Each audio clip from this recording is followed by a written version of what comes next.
We come before you this morning to ask you to consider adopting some changes to our Chapter 19 ordinances that govern our Lake Tyler, both east and west.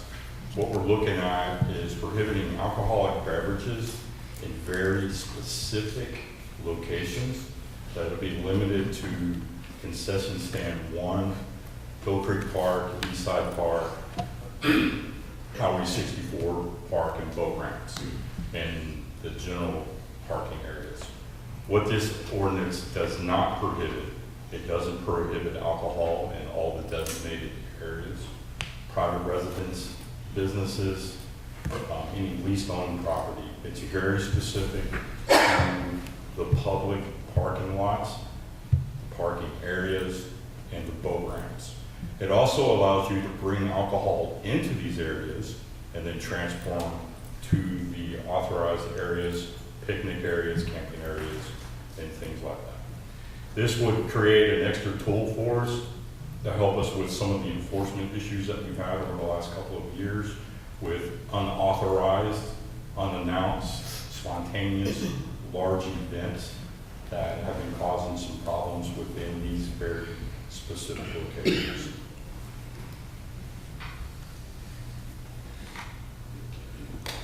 So, can you go into more detail of what's going on that is objectionable and who's, I realize that the police don't want some of this behavior, but are other people involved with complaining or? Yes, sir. We've had numerous citizens contact our department as well as City Hall complaining about these large events.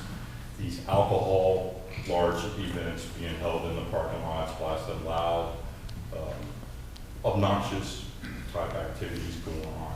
We've had some recent events with some of the events that are considered trail rides that are coming into the area, occupying these spaces, both with large gatherings, with livestock, and we've also had complaints of horse racing. But we do have ordinances in place that we can take enforcement action on this. And then it's mostly the unannounced special large events that deal specifically with alcohol. Parties would probably be a generalized word that I could use. These are probably driven social media, pop-up parties, show up at 1 Yes, o'clock. sir. We have a couple of our units that monitor social media, and sometimes they'll be popped up. Like a few months ago, there was going to be a big event that was going to occur over at Kilgore. They changed their mind at the last minute, but because we have units that monitor this type of activity, we knew that they were going to show up over here, specifically in the lake area. So it allowed us to be proactive and have some of our resources in place. And then this basically adds another tool to our toolkit to help us. And with this restriction, it will also allow them to know, excuse me, that the activity is prohibited. So therefore, we're looking for a general deterrence is what we're looking for. What are the hours of operation for this, or is it any hour? No, ma'am, it's all the time. All the time? Yes, ma'am. You know, and I know I'm gonna sound tolerant, but I'm born and raised here, and people always went to down by the dam, and it was almost like Dragon Broadway, you know, in high school. You know, people would go out to the dam and people would be lined up on both sides, and you drive up and down, and the guys are honking at the girls honking at the guys, and back then you could drink at 18, and so people were drinking, but back then it was an atmosphere of people just enjoying people's company, and it wasn't the horse racing, and I don't know if there's been guns out there, but back then it was always tame. Oh, yes, sir. And we're not looking to prevent people from having a good time. One of the other things that we have to remember, we already prohibit alcohol in every other city park within our city. That's right. That's governed by Chapter 8 of our ordinances, whereas Chapter 8 specifically excludes Lake Tyler. It's governed under Chapter 19.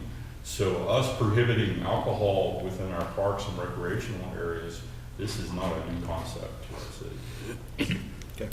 Assistant Chief Long, or when you said large groups, I mean, you're talking about 20 people? I'm talking about hundreds. Hundreds. Okay. 100 to Big- 200 large. big groups, yeah. Gatherings that come out there. And sometimes with large gatherings, and it's not to say all large gatherings, they come with violence sometimes. And that's what we're looking at to prevent. So what happens if you go out there and they're having a party and somebody got a six-pack of beer? What's the penalty? Well, if they're in violation of the ordinance, it's a citation. It would be written citation. Now, what we'll do in the beginning, and we'll have signage placed in all the locations. And for our policy, once the ordinance goes into effect, is for a minimum of the first 2 weeks, we will issue warnings. Because what we're looking for is voluntary compliance with the signage and all that. And then after that grace period, it's up to the individual officer, she or he, it'll be up to their discretion to how it's handled as far as writing citations, just like any other citation. Any other questions? I don't have any questions for Chief Long, but I visited with Ms. Cassandra beforehand, and I made some notes on your agenda item, but there were a couple corrections to make on the ordinance itself, so just make note of that. Okay. You tell us what they are. There are just some grammatical Oh, changes. oh. Do we need to mention that in the motion? I think if they are just minor. Yeah. Okay. We can handle that. Yep. Okay. So moved. All right. Second. Got a motion by McKellar, second by Curtis. Any further discussion? All those in favor say aye. Aye. Opposed? Motion carries. Thank you all very much.